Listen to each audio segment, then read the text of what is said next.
नमस्कार दोस्तों, स्वागत है आप सभी का एक और नए वीडियो में।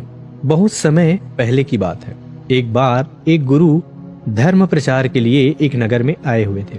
उस नगर में सभी लोग उन गुरु का उपदेश सुनने वहां पर पहुंच गए। सभी लोग बड़े ध्यान से उन महात्मा के उपदेशों को सुन रहे थे।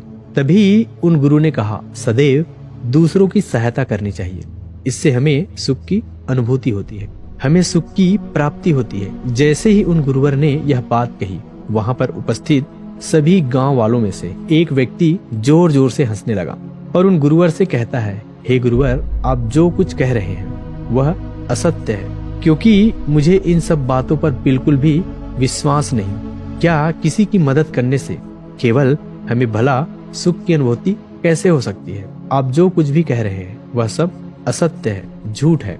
मैं इन सब चीजों में विश्वास नहीं करता। यह सारी बातें गुरुवर ध्यान से सुन रहे थे। तभी उस व्यक्ति की इस बात का जवाब देते हुए वे कहते हैं, बेटा, क्या तुमने आज तक कभी किसी की सहायता की है? क्या कभी किसी की निष्पक्ष भाव से मदद करने की कोशिश की है? इस पर व्यक्ति कहता है, नहीं, क्योंकि मुझे इन सब चीजों पर विश्वास नहीं।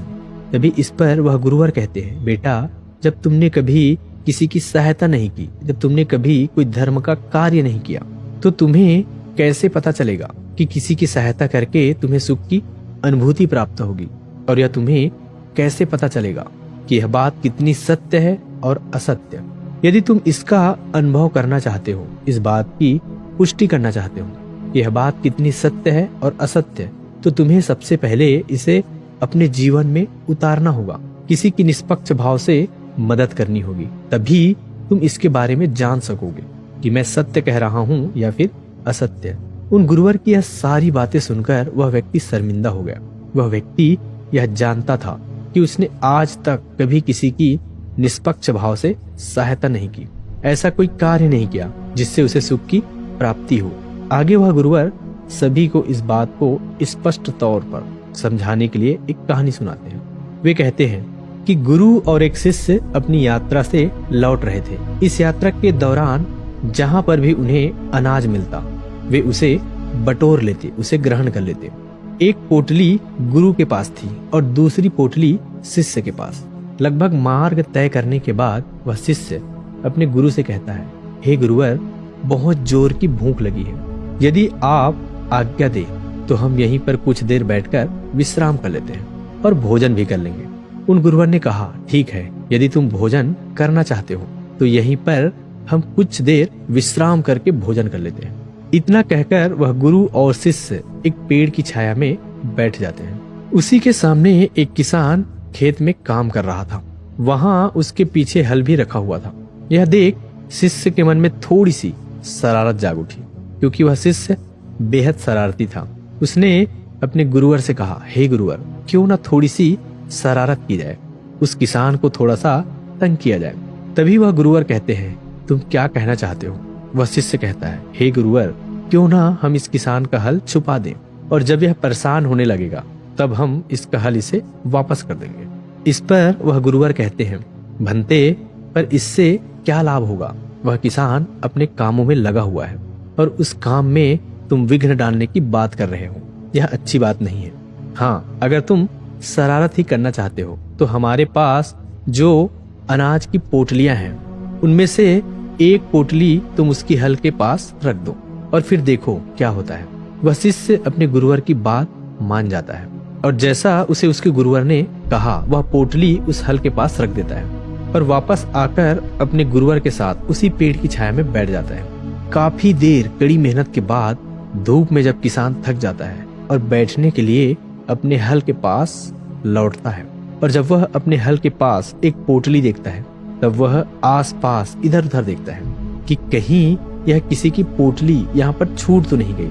लेकिन उसे कोई नजर नहीं आता, क्योंकि वह शिष्य और गुरु पेड़ की छाया में छुपे हुए दूसरी तरफ बैठे हुए थे। जब काफी देर इंतजार करने के बाद भी पोटली लेने कोई नहीं आता, तो वह किसान उस पोटली को खोल कर देखता है तो उसमें उसे अनाज मिलता है और यह सब देखकर वह किसान अत्यधिक खुश हो जाता है और कहता है, हे ईश्वर, आज तूने मेरी सहायता की, इसके लिए कोटि कोटि धन्यवाद।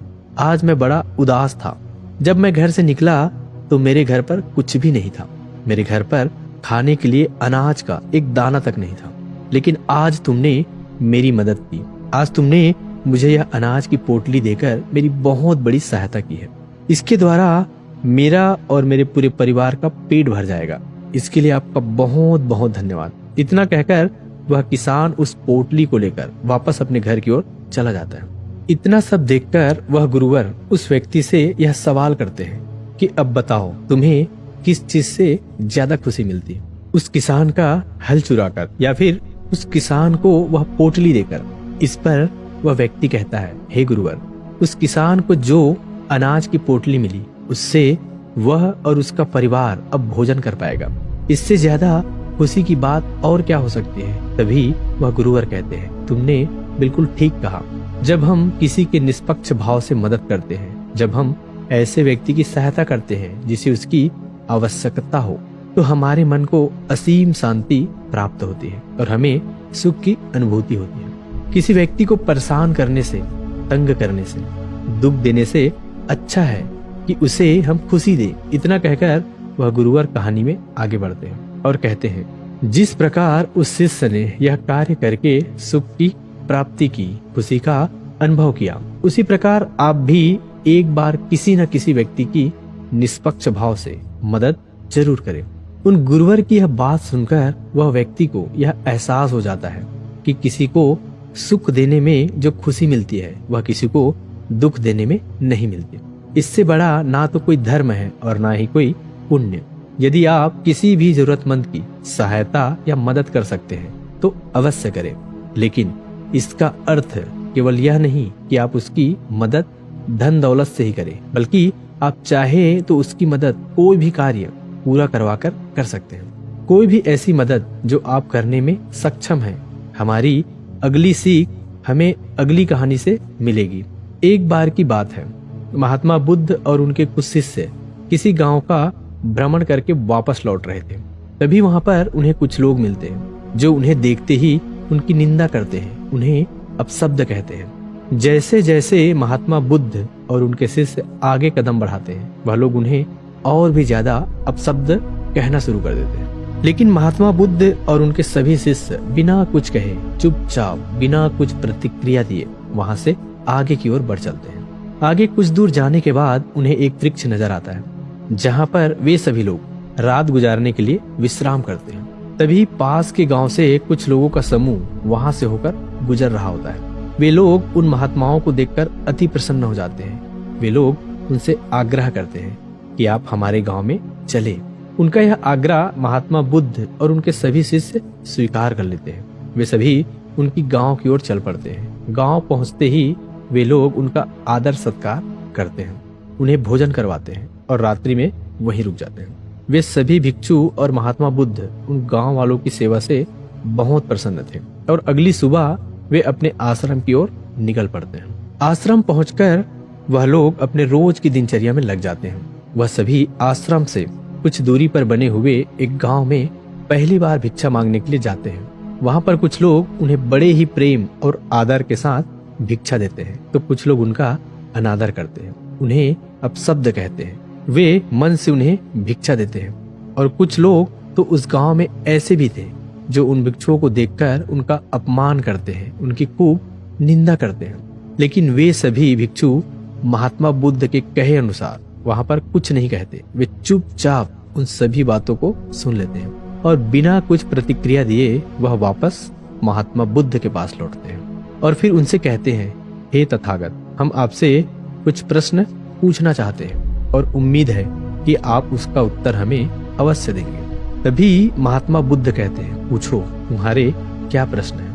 उन सभी भिक्षुओं में से एक भिक्षु महात्मा बुद्ध से कहता है, हे बुद्ध, जब हम किसी भी गांव में विघटन के लिए जाते हैं, हमें भिन्न भिन्न प्रकार के लोग मिलते हैं, जिसमें से कई लोग हमें बड़ी विनम्रता के साथ प्रेम से हमें भिक्षा देते हैं, हमसे बातें करते हैं, हमसे ज्ञान प्राप्त करते हैं। लेकिन कुछ तो ऐसे भी होते हैं जो स्वयं के पास हमें रखने के लिए भी उत्सुक रहते हैं। लेकिन वहीं पर कुछ लोग ऐसे भी होते हैं जो केवल हमारी निंदा करते हैं, हमें अपशब्द कहते हैं, हमारे पहनावे को लेकर, हमारे बातों को लेकर, हमारी दिनचर्या को लेकर हमें भला बुरा कहते ही रहते हैं, लेकिन इसके बावजूद हम उन्हें कुछ नहीं कहते, क्योंकि आपने जो हमें सिखाया है, आपने जो हमें मार्ग दिखाया है, उसके अनुसार हमें कभी भी किसी के अपशब्द पर कोई प्रतिक्रिया नहीं देनी चाहिए, बल्कि हमें उनके साथ मधुरता के साथ पेश आना चाहिए। हमें उनके साथ प्रेम से व्यवहार करना चाहिए। लेकिन जब हम ऐसा करते हैं तो उसके बावजूद भी वो लोग हमारे साथ बुरा व्यवहार करते हैं। ऐसा क्यों? लोग हमारे साथ मधुरता के साथ क्यों नहीं पेश आते? वे लोग हमारे साथ प्रेम व्यवहार क्यों नहीं करते? जबकि हम तो उनके साथ विनम्रता से ही बात करते हैं, उनका आदर करते हैं, फिर भी वो हमारे साथ ऐसा क्यों करते हैं? इसका क्या कारण है? महात्मा बुद्ध उस शिष्य की सारी बातें ध्यान पूर्वक सुन रहे थे और सभी शिष्यों का यही प्रश्न था। सभी लोग अपने इस प्रश्न का जवाब जानना चाहते थे। तभी महात्मा बुद्ध कहते हैं, मैं तुम सभी के प्रश्नों का जवाब अवश्य दूंगा, लेकिन उससे पहले तुम सभी एक स्थान पर बैठ जाओ। महात्मा बुद्ध और उनके सभी शिष्य एक स्थान पर बैठ जाते हैं। तभी महात्मा बुद्ध उन सभी से कहते हैं कि तुमने कहा कि हम जहाँ पर भी जाते हैं वहाँ पर हमें भिन्न भिन्न प्रकार के लोग मिलते हैं, उनका व्यवहार अलग होता है और इसका कोई बड़ा कारण नहीं है, बल्कि यह तो हर मनुष्य की सोच है और वही उन्हें अलग बनाती है। जिस प्रकार की समाज में वह पले होते हैं, जैसी उनकी सोच होती है, वैसा ही वह व्यवहार करते हैं। और इसमें कोई भी संदेह नहीं कि कोई भी व्यक्ति स्वयं की सोच और विचार के अनुसार ही अपना जीवन देखता है, समझता है और बनाता है। फिर वह चाहे अच्छी सोच हो या फिर बुरी, वही उसका व्यवहार बन जाता है, वही उसका जीवन बन जाता है। और वह केवल हमारे साथ नहीं बल्कि सभी के साथ उसी प्रकार का व्यवहार करते हैं। लेकिन इन सब में जो सबसे महत्वपूर्ण बात है वह यह है कि हमें धर्म पर चलना है। अर्थात यदि कोई हमारे साथ बुरा भी करता है तो हमें उसके साथ विनम्र रहना चाहिए, उसके साथ हमें प्रेम पूर्ण रहना चाहिए। और इसके लिए जो भी उपदेश मुझे तुम्हें देने चाहिए थे, जो भी सीख मुझे तुम्हें देनी चाहिए थी, वह सब मैं तुम्हें पहले ही बता चुका हूँ। हमें दूसरों को प्रेम देना चाहिए, लेकिन एक बात और याद रखना कि जिस प्रकार का प्रेम, जिस प्रकार का व्यवहार हम दूसरों के प्रति अपने मन में रखते हैं, दूसरों को देते हैं, उस प्रकार का व्यवहार, उस प्रकार का प्रेम हमें मिले यह जरूरी नहीं, और ना ही हमें इसकी उम्मीद रखनी चाहिए। यह उनका निर्णय है कि वह हमारे साथ किस तरह का व्यवहार रखना चाहते हैं, वह किस तरह से हमारे साथ प्रेम पूर्ण रहना चाहते हैं। जब हम किसी को भी बिना किसी स्वार्थ के निष्पक्ष भाव से प्रेम, सम्मान और मधुरता देने लग जाते हैं, तब भी हमें यह उम्मीद नहीं रखनी चाहिए कि उनका व्यवहार हमारे लिए अच्छा है या फिर बुरा, क्योंकि इससे कोई फर्क नहीं पड़ता। यदि आप किसी से भी यह उम्मीद रखते हैं कि जो प्रेम आप उन्हें दे रहे हैं वही प्रेम वह भी आपको देंगे, तो यह गलत है। यह तो स्वार्थ हुआ जो आप अपने प्रति उस दूसरे व्यक्ति से चाहते हैं। आपको तो अपने कर्मों पर ध्यान देना चाहिए। आगे महात्मा बुद्ध अपने सभी शिष्यों से कहते हैं, जब हम सच्ची भावनाओं के साथ, करुणा के साथ कार्यरत होते हैं, अर्थात कार्य करते हैं, तभी यह हमारे लिए सिद्ध साबित होती है। हमें कभी भी किसी भी की सहायता निस्वार्थ भाव से करनी चाहिए। जब हम उनकी सेवा कर रहे हो तो हमें अपने मन में यह कभी नहीं लाना चाहिए कि जो हम उन्हें दे रहे हैं वह भी बदले में हमें वही देंगे। आगे महात्मा बुद्ध अपने सभी शिष्यों को यह समझाते हुए एक कहानी बताते हैं और कहते हैं, एक बार एक गुरुवर अपने कुछ शिष्यों के साथ किसी यात्रा से लौट रहे थे। वह मार्ग काफी लंबा था, जिस कारण मार्ग में सभी शिष्यों को प्यास लग गई। वह गुरु अपने सभी शिष्यों को एक नदी के किनारे ले जाते हैं और जब वे सभी शिष्य उस किनारे के पास पहुंचते हैं तो वहां पर उन्हें एक छोटा सा मटका नजर आता है। वे सभी लोग उस मटके का इस्तेमाल करके पानी पी लेते हैं और फिर उसी मटके में पानी भरकर वह अपने गुरु के पास ले जाते हैं। लेकिन जब तक वह पानी वह अपने गुरु के पास ले जाते हैं तब तक वह मटका लगभग खाली हो जाता है। उस मटके में केवल थोड़ा सा ही पानी बचता है। यह देखकर एक शिष्य उस मटके को फिर से नदी में ले जाकर पानी भरता है और फिर वह गुरुवर के लिए पानी लेकर आगे बढ़ता है, लेकिन फिर से वह पानी धीरे धीरे खत्म हो जाता है। यह देख गुरुवर अपने उस शिष्य से कहते हैं, तुम्हें इस मटके को नहीं भरना चाहिए, क्योंकि जो मटका तुम भर रहे हो यह फूटा हुआ है। इस मटके को भरना व्यर्थ है। इसलिए तुम्हारी यह मेहनत पूरी तरह से व्यर्थ हो रही है।